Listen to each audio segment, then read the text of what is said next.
an unpredicted, spontaneous and open-ended mass action.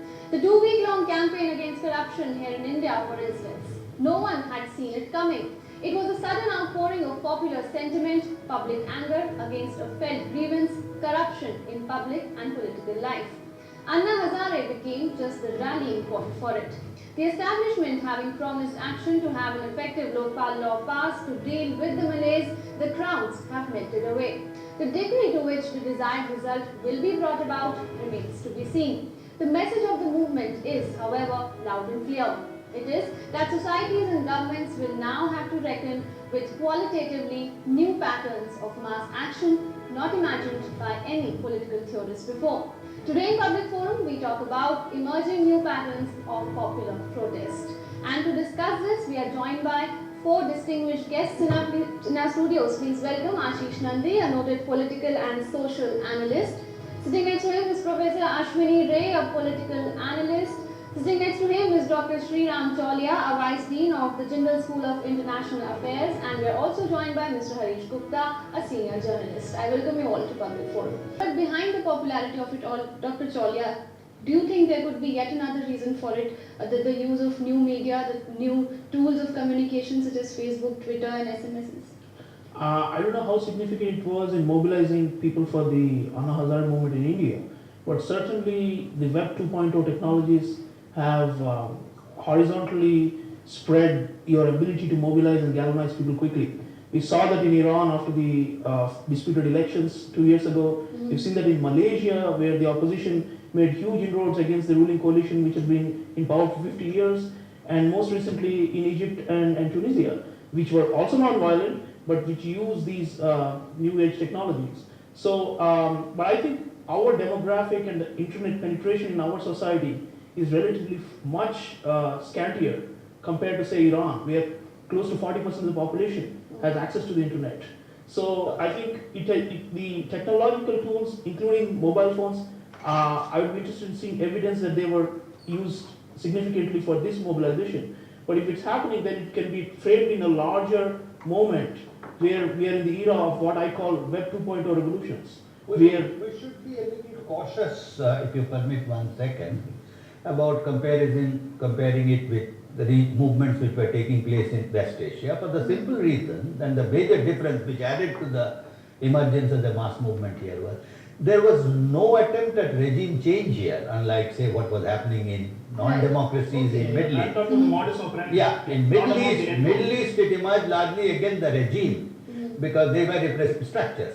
Here is a reasonably functioning democracy. Okay, we will talk about that a little later in greater detail, of course, but the tools of mobilizing people you were talking about, Dr. Chaulia, please continue. Yeah, so what I'm trying to say is that technology, from Marx downwards, we've seen how technology transforms the way society, polity, and economy can be organized, and the way various movements and processes in larger revolutionary movements like this can be organized through lateral movement.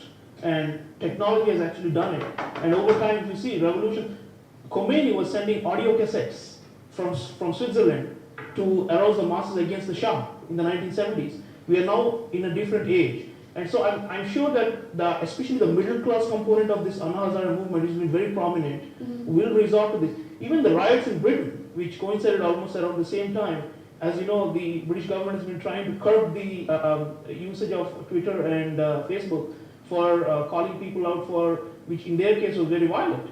But the point is that I think these mass mobilization tools have not existed, and they help fast forward revolutionary processes. So if Lenin was planning for 10 years or 20 years, we can do the same in 6 months or 4 months.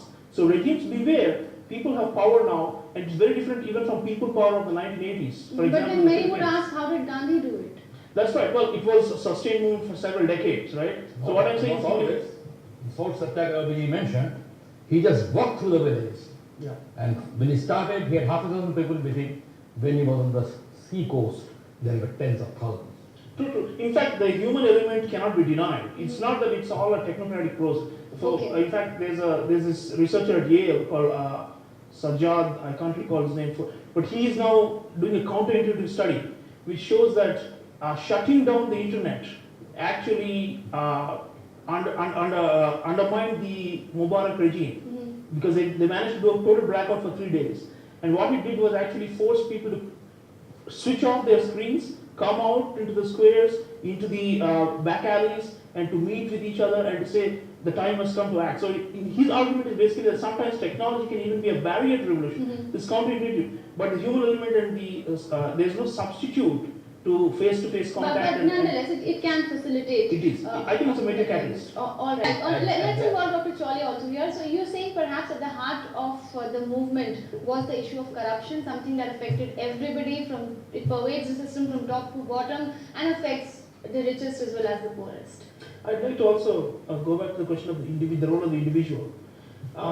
As social scientists, we are often told that macro-social units like class, group, institution, state are actually causal agents, and it's not so much individuals. So, in fact, most social scientists hesitate to study the role of individual in causing anything because of this. But what Anna Hazare, or for the matter, the poor vendor who committed suicide in Tunisia and then the whole thing exploded, cascaded.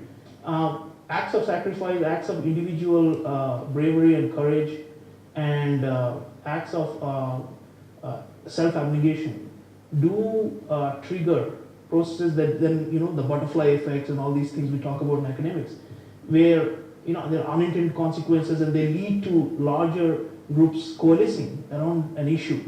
And here, unit and structure, as we call in academics, in individual and the larger community intermesh at some point. So leadership, of course, has its own adherents, but whether individuals can actually transform systems through extraordinary efforts, clearly we've seen that both here and in the Middle East. And that is heartening because in many ways it solves this old debate about whether we should look at macro-social units or just at individuals. We probably need to see the two together, and clearly here is a synthesis emerging. These are the issues that have to be addressed. Dr. Chawle, I'd like to just reflect on the non-violence issue. It also depends on the kind of regime you're confronting and making a demand against. The people of Libya and Syria started in a very, very non-violent fashion. They were crushed. There was bloodshed on the streets. Anti-aircraft guns were being used by the regimes to bulldoze civilian residential communities. In Syria, the death toll as of last week was 2,500. Right? So when people want to protest and participate in political movements, there's always this rational calculation about risk and about costs, including for life and liberty. So in India, warts and all, we have a democracy, at least in the mainstream heartland, like in Delhi. It's not like in the peripheries or the borders where there are wars, semi-wars running. If you adopt a stance of non-violence and you're disciplined enough, you will not be met with maximum force. Okay. We are talking about a different dimension where Gaddafi incurred his current fate because of using excessive force against non-violent protesters at the beginning. So it's the same with Assad happening in Syria. So what the Indian government cannot do is actually, they may use water cannons and you can talk about some degree of force in the name of law and order, but we are not talking about massacres, right? I have not heard of massive number of people actually being killed in India in the heartland by protesting non-violent. So the tactic was appropriate to this kind of regime. Sometimes it may not work, and sometimes it may degenerate into violent resistance. And therefore, you need the Frantz Fanons of the world who talked about how imperial France can never be stopped through words and through petitions and through parliamentary methods. So the Algerians fought and they lost more than 1 million people in the process of winning independence. And then you have Gandhi. So it's a question of the type of state that you're confronting. Right. And then you devise your methods. So Anna naturally fit the Indian state. Okay. Sure. I would like to say that is not the full story.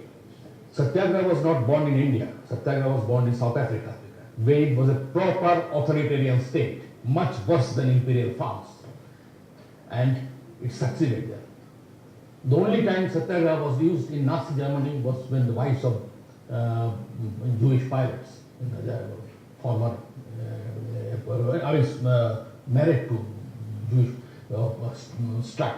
And that time also the Satyagraha succeeded right in the height of So, Second but World you will War. need a combination of both. You will need Dr. Jekyll and Mr. Hyde. For instance, if you look at the United States, the civil rights movement, you can say that Satyagraha succeeded under Martin Luther King, but you also needed Malcolm X. You needed the threat of violence in order for the state to moderate its violence against the non-violent. But one is therefore, conjunctural, one is the methods. conjunctural, to make the conjunctural as a necessary precondition, as you trying to suggest, that without Malcolm X, Martin Luther would not have been successful. Absolutely. Needs a little more The evidence. heart of the issue is that we cannot be compared with these Arab regimes because we are a democracy, a full democracy. Alright, so- That's what And we have allowed. our state Okay. Okay, so- Even In other words, what is happening? last word I must say that even JP movement was completely except in the Gujarat Okay, initial days. But we're not very happy with the comparisons made. Yeah. What about speaking in a global context? Can what happened in the Arab world, the Arab Spring, can that be compared to the anti-corruption movement in India in any No. way? Dr. Cholia, what are the parallels coming back to the Arab Spring? What are the parallels that I've you can draw? I've often been toying with the idea that maybe we are seeing a redux of 1969. 1969, you had, at least in the Western world and even in Latin America, this simultaneous outbreak of student and worker protests. And there was a convergence of reasons for them. Unpopular wars in Vietnam, economic depression, and a sense that capitalism was not working out the way it had been promised. Right? Today, if I look at it, 2011 looks like 1969 to me, where in Chile, the youth are out protesting the government and are facing water cannons. In the Middle East, we know the story, and here we have this. And simultaneously, you have multiple occurrences of similar but not exactly the same patterns of protest. And what is going on here? Has globalization gone wrong? One has to think about the big picture too. Withdraw from the trees to look at the forest. Has Okay. globalization gone wrong? Has it increased inequalities? Has the lesser depression, as Bradford DeLong, the economist, calls it, we are in, and we are already into the fourth year of a long depression. Are these background factors that are pushing political environments in different parts of the world seemingly disconnected into a larger process that has something in common? I'm not saying, obviously the regimes are different, the demands are different, but why are we seeing simultaneous occurrences? It can't be just coincidence that 2011. Why wasn't this happening Okay. across a longer period? Why are they Alright, all so it's converging important right to now? look at the bigger picture. We've reached the end of the program, but do you think now, in the 21st century, this rather spontaneous, unexpected assemblage of populations to force a particular demand, that is going to be a rule rather than the exception? Dr. Cholia, very quickly. Local context is important. All politics is local, but now you have contagion effects because of technology, as I started the program. Contagion effects are going to transform local politics, internationalize everything that is domestic. And what we're going to see, I think, increasingly is an international people power movement Okay. that has domestic targets but shares something in common Or with their with comrades. electronic communication being the instrument of the organization. We'd like to thank all our guests for coming to our studios. It was a pleasure having you all here. That's it for now in this edition of Public Forum. Thanks very much for watching. Goodbye.